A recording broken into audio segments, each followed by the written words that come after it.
Friends ఈరోజు అయితే అన్నదానం ఉంది. అంటే రేపు సీతారాముల కళ్యాణం కదా ఫ్రెండ్స్, అందుకోసం అనేసి అన్నదానం ఉంది. చూడండి ఎక్కువ వచ్చేసినాయి కూరగాయలు అయితే. ఈరోజు అంతా నైట్ అంతా పని చేస్తాం. ఇక మా అక్క రాజోనా రాజోనా మేమందరం అంటే ఇక్కడ వర్కర్సం. ఓ మాస్టర్, ఇంకో మాస్టర్ అక్కడ బూందీ కొడుతుండు ఫ్రెండ్స్. బూందీ అంటే అదే దేవుడి పెళ్ళికి ఇట్లా పెడతారు కదా, పెళ్ళికి బూందీ గింది అన్ని పెడతారు కదా ఫ్రెండ్స్. మేము కూడా బూందీ పెడుతున్నాం పెళ్ళికి అన్నదానానికి. చూడండి ఇక పాలకూర, ఆలు గోబీ, బటానా కర్రీ అంటే మంచిగా అంటే క్లాస్గా పెడుతున్నాం ఫ్రెండ్స్. ఇట్లా ఆలుగడ్డ, వంకాయ అట్లాంటివి అన్నీ పెడతలేం మేము. చూడండి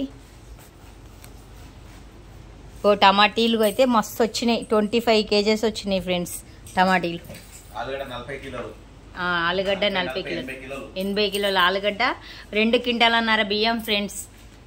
అది కూడా కొంపెల్లో అన్నదానం.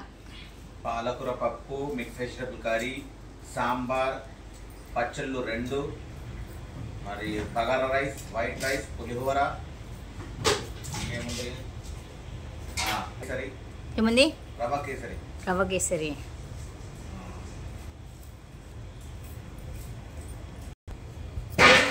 మజ్జిగ పులుసు, పెరుగు, మరి ఇంకా ఇట్లా ఇంత క్లాస్గా అయితే ఎవరు అన్నదానం పెట్టంగా చూడలే ఫ్రెండ్స్. ఎందుకంటే వీళ్ళు పెడుతున్నారు. పాలకూర పప్పు అంటే మామిడికాయ వేసి మరి పాలకూర పప్పు.